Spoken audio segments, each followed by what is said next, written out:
All right, technical issue solved. We've got Zelo doing Ultimate Doom. Take it away. Thanks, amyrlinn. So, hi everyone again. I'm Zelo. I'm hoping my PC will not crash again in the middle of all this, but I'm going to be running Ultimate Doom for you. This was a re-release of the first game that included an extra expansion episode, so we'll be going through all 4 episodes of the original game. I have 2 great commentators with me to help commentate this run. Mythical, if you want to introduce yourself first. Hi, I'm Mythical9. I love Doom. I love talking into microphones. It's good to be back on AIMBOT. I usually run Doom 64, but I'm pretty familiar with Ultimate Doom as well, so happy to be here commentating for Zelo. Gonna be great runs. Yep. So we'll just go in order here from episodes 1 to 4. The category UV speed is just ultra violence, the hardest normal difficulty, and speed is basically just any percent. So we'll go ahead and get started in 3, 2, 1, go. Doom. Good luck. Thank you. I could take E1M1. So there's 2 main paths for E1M1. And this map's already almost done, actually. It takes the secret path to get the Mega Armor, which is going to be really helpful for pretty much the rest of the episode. We're going to be firing a shot there right after we open that door. We're hoping to lure an enemy who will open it for us. No, looks like he's not going to do that for us. As we head to the end of level 2, we're ignoring everything on the left side there. You should probably know the original Doom is a really, really random game. Enemy movement is extremely random. You never know exactly where they're going to be, what they're going to do. This guy here might block you a little bit there, but we get in. And the damage values of, say, these black shotgunner guys here, these are so nasty. They can do 3 to 45 damage, so they're going to be the priority as we move through this really difficult section. Yeah, lots of hit scanners in E1M3 Toxic Refinery. Skip the blue key, backtrack, and I don't believe we have the chain gun yet, but I'm gonna get it soon-ish, I believe. And it's gonna help a lot with stunning, mainly the hit scanners, but also the pinkies like Spectres. I almost fell in the poison pit. That's a no-go if that happens. Oh yeah, you can't get out if you get in there. There's a lot of that in the original Doom. 78 health, 80 health. This is a good spot to be here. You can end up here with way less. So this is good. This has gone well. Yeah, and the hit scanners seem like they played nice. Yeah, so. E1M3 is one of the scariest levels in the run, so I'm glad that one's over with. Getting the backpack secret early, that doubles the capacity of all the ammo. If you see in the bottom right. Tricky SR50 here. Nice first try. Yeah. SR50, I don't think we talked about that yet. We did not. Strafe running, first of all, let's just notice that Zelo is always running diagonally in this game. This is an old game. A lot of old shooters have strafe running as a mechanic. Your forward movement vector and your sideways or your strafe moving vector are added together. You do a little Pythagoras on some vectors, and it's bigger. It's more speed when you run like this, but you are moving diagonally, so you're never looking where you are going, and that sort of presents a constant challenge as you go. And then there's a way to run a little bit faster called SR50.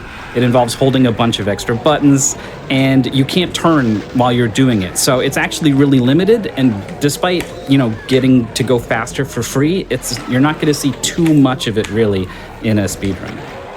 Yeah, the thing about SR50 is that you can't turn while you're doing an SR50 unless you're a task, so it's pretty much locked to like straightaways. Yep, and a narrow hallway here trying to kind of move the enemies to one side while we scoot around the other. Dark area coming up here. See how the pinkies behave in the final room. There's 3 of them, and it's kind of cramped. Oh, It's nice. the kill with the That rocket. was really nice. Ooh, very smooth. We have a trick coming up here. There's a door that's going to lock us in this room for 30 seconds. We hesitate. Got it. And then, yes, there's the audio cue.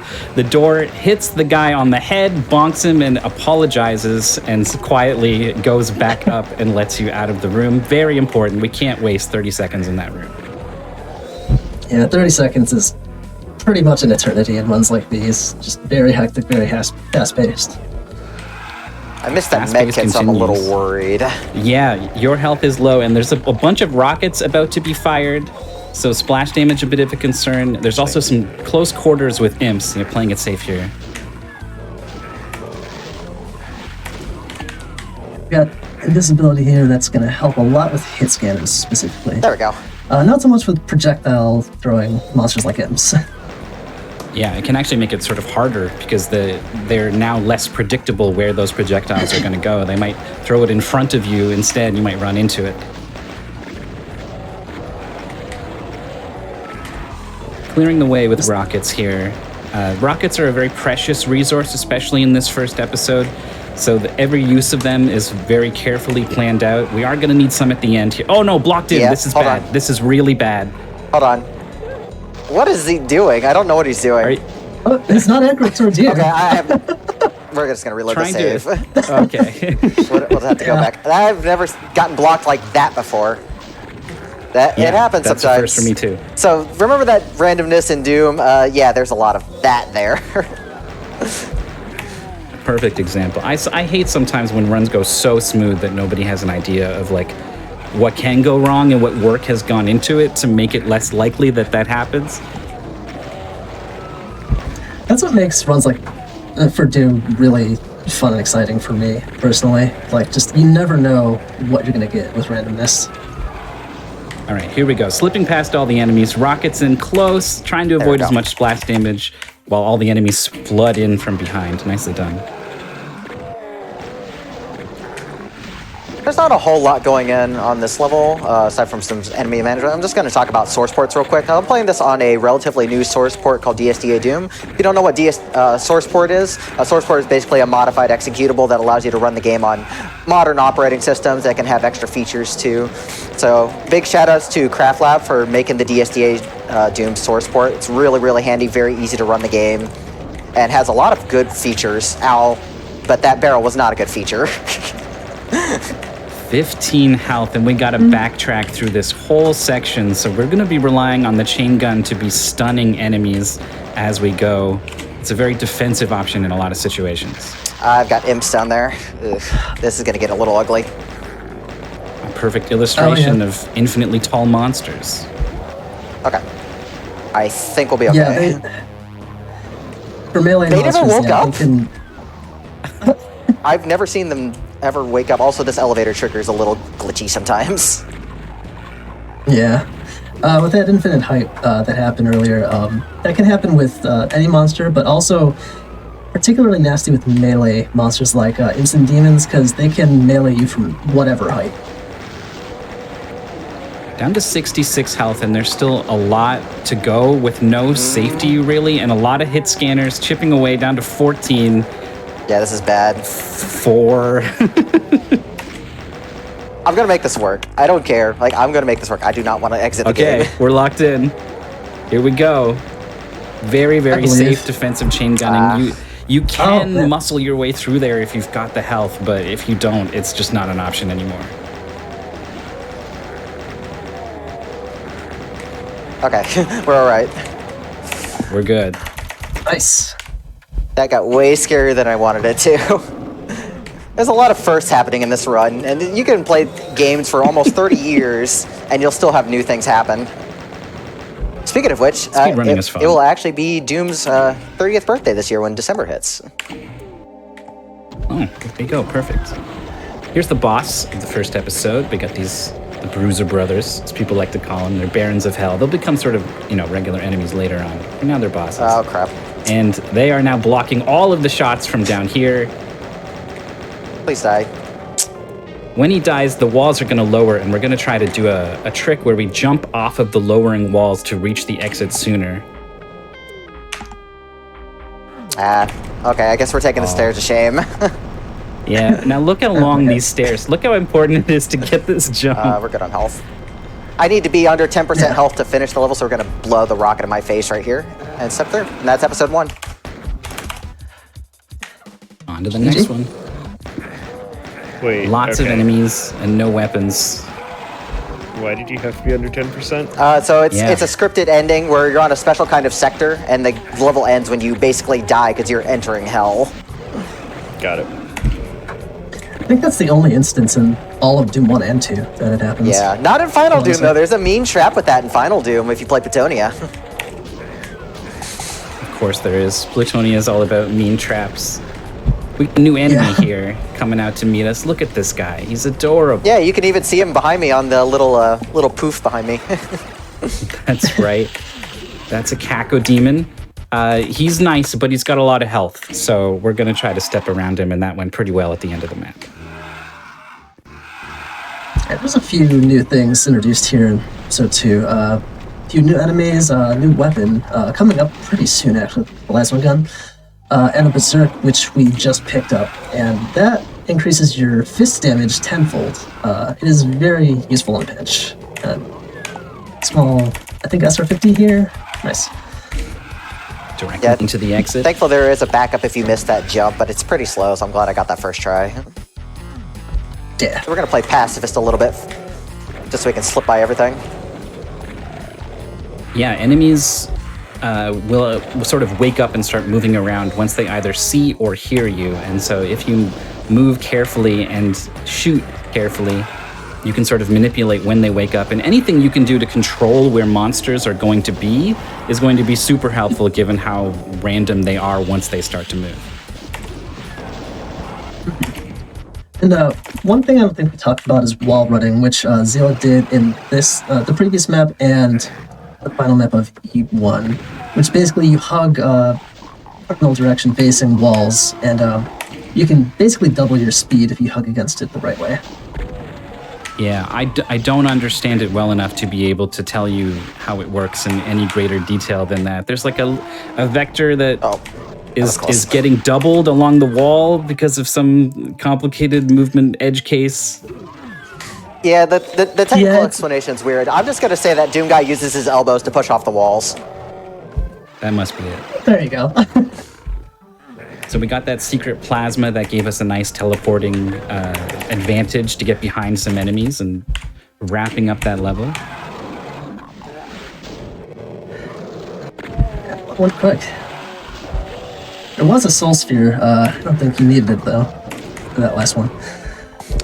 Good on health, which is nice. Do you guys want to start explaining the void glide and the stuff for the next level? Sure. So yeah, you want to take that? Yeah, well, I wanted to say just notice it's going to be so hard to move through these narrow passages without losing any time bumping the walls or anything. But you're right, there is probably the biggest, coolest trick coming up in the next level. It's a void glide is a cool name that we give for just clipping out of bounds, basically. And it's sort of a two-part trick. First is getting a momentum preservation glitch, which is going to have you sort of building up speed against a wall. And then with an extra kick from the rocket hitting the wall, that's going to be enough speed to put Doom Guy sort of on one side of the wall on one tick, and then on the other side on the next. Now, once we are outside, though, we can't get back in, but we can press the exit switch from out of bounds. I need just a little bit of quiet just to make sure I get this. I'm using a sound cue to get this. Come on. Come on, you. There it is. Nice. All right. And then another big trick, actually. We're going to skip this whole level with the rocket jump. This is the hardest rocket jump for me personally, so hopefully we won't take too much time to get it. First try, okay. Wow, nice. That is by far the most difficult Very one for me, nice. so I'm very glad to get that. Say hello to this big boy. Alright, here's next boss monster, Cyber Demon. See a bit more of him in E4 as well. The Lost Souls are cooperating, not blocking many shots. I think we were like maybe a tiny bit shy on plasma, but Nope, they've cooperated. plenty. So yes, that's enough. Very nice. Good E2 overall. Good stuff. So this is sort of halfway through the run. And the very opening here is really annoying. These Caco Demons might block you on the way back here. We'll see how this goes. Not too Nice. Yep. Coming up the narrow hallway, you pretty much have to kill these pinkies. I've actually seen you the want- pacifist demo for this, and it is hilarious. This game has like so many categories just because players have found interesting things to do. It's really amusing to watch old demos of those. All right, I've got to ask, how do you pacifist this game? Be better than I am. That's how. Just take advantage of monster infighting. I don't think actually we talked about that. No, we haven't really. No. Did I get So the first? yeah, go for it. Where am I? There we go. Yeah, so monster infighting is basically when like a monster projectile or even melee attack from Lost Souls, for example, hits another monster of a different type, and if you haven't hurt that enemy yet yourself, it's going to turn its attention towards whatever hurt it. And that is going to come into play, I think, a bit for this episode and the next episode, and it's really, like, you can get some good damage in pretty safely. And I think we're coming up on our other weapon here, the BFG, pretty soon. Infinite height, being a butt. Yeah. The pinky loves to block, so that's a pretty common reset point when I'm doing episode attempts. Yeah, so here is our BFG. Yeah, Sure. so this is an immensely complicated weapon. I'm just gonna summarize it for you. You fire this big shot, the damage it does almost kind of doesn't matter. What really matters are all of the tracer rays that shoot out afterwards. And the angle of the rays is determined by the angle when you shoot, and when they come out is determined when the ball hits something, and they always shoot out from wherever Doom Guy is when the ball hits a thing, so you can do cool stuff with it. But we have to start talking about this key bump. Yes, it's, I'm gonna do the Zero Master method where I use my booty to pick it up. So watching the bottom right. Oh, nice, here on the first try. UI, bam. Yellow key just pops into the back pocket there. So yeah, using SR50 to clip through the wall for like a split second and collide with the yellow key on the floor on the other side. Onto Unholy Cathedral. This is a big castle that's sort of meant to be confusing with teleporters that take you all over the place, but we're going to actually pop into that one intentionally, wake those monsters up so they're out of the way later on. And in a speedrun where you know where all these teleporters take you, it's really just a big advantage to fly around all over the map wherever you need to go. I skipped the line def. Oh no. Oh no. At least that's not too bad. That's better than getting crushed to death, but that's funny. It's the movement is very silly. I did not mean to use that BFT shot, but we're good. But the movement is very silly to where, like, don't really think of it as smooth movement in Doom. It's more like you're kind of quickly warping from frame to frame. So if you end up on one side of the line def on one frame, and then on the other side of the line def on the other frame, you're going to skip it completely. In that case, that was bad because I missed the teleporter. Yeah, sometimes you can use it to your advantage to, skip something that's going to release a bunch of monsters in a room or something like that. But every now and then you skip a thing that you really wanted to touch. We're going to look at our fire blue texture, the best thing to destroy Doom streams. No bitrate can handle it.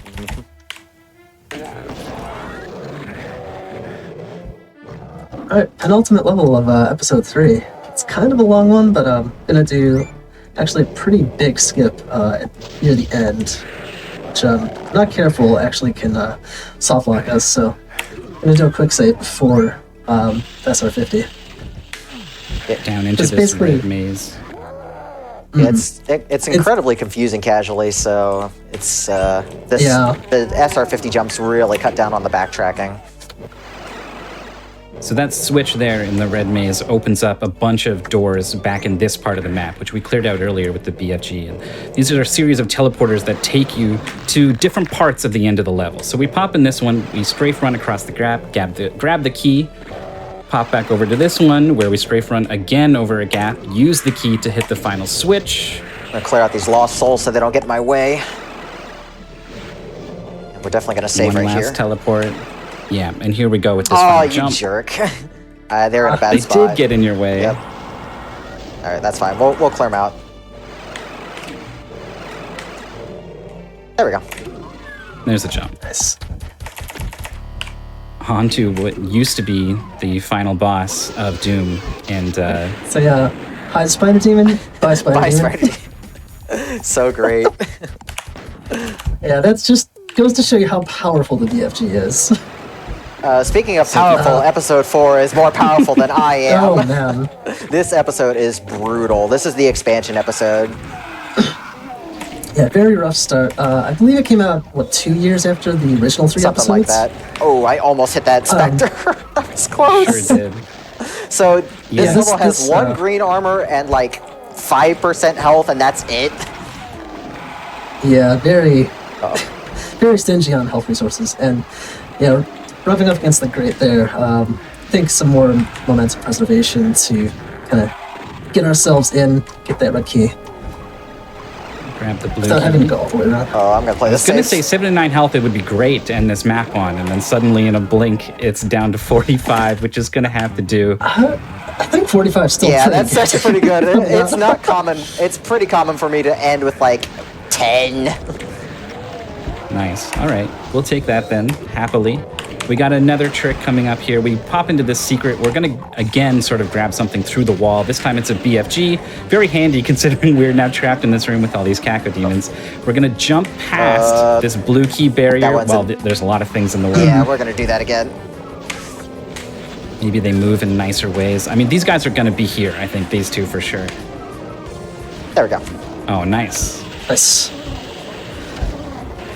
Lots of ammo pickups here. It's gonna carry us through pretty much the rest of the episode. Rockets and cells. All right, now we have to do another rocket jump, but this one's gonna be off of a lost soul, and a moving target's kind of hard to hit, so hopefully this is gonna go okay. Oh, almost got it. That's fine. There you go, second try's fine. Nice. Piece of cake. I actually don't have a whole lot of trouble with that one, despite hitting a moving target compared to E2M7.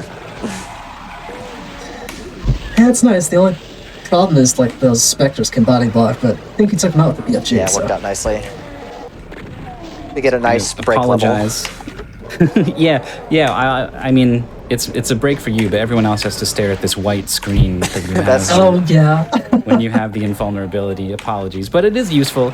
And it's the rest of the level here is going to be hitting this switch over and over, basically. You hit that to lower the lift, you go on one side, teleporter to hit a switch, and then you go on the other side, and then one more time, you hit this, and now we can finally get up to the exit, and now break time is over.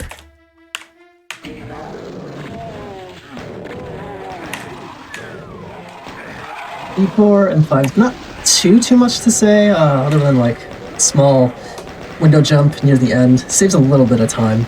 BFG to clear out some of the crowd. Dropping down here. We're going to be taking, I think, an intended alternate path here by dropping down to the left through the back channels here. But the finale, I honestly can't tell if it's intended or not. They've left this giant window right here that leads you straight to the exit. Like they were asking for it, right? I know, I love that so much. All right, Okay, hardest E4 map here. M6. Yeah. Got a cyber demon that you have to kill to end the map, and to get there, it's really awkward. In a nice balcony jump here, it skips most of the map to get to the, I believe, red key. And after that, just gonna pray that the cyber demon plays nice. Hopefully, some infighting to distract him, so we can get up to the balcony. We'll see what happens. We're gonna take a safe strat for this. I'm going to try and bait the cyber to target me on this elevator, and hopefully cause some infighting. That's actually a really good start. All right, go, go, go. So he's actually distracted because the other cacodemon is actually behind the wall. So we actually got that first try. Perfect. Very nice. Very nice. Excellently done. We were watching practice there, where it simultaneously went not at all like that, and then you also had one that was amazing, just like that. So you pulled out the good stuff when it mattered. Yep. So we're gonna jump all the way to the end right here with an SR50. Hopefully I don't get sniped. We're good. And that Press the exit switch in the floor. As long as you know it's there, you can interact with it. That's a quick press too.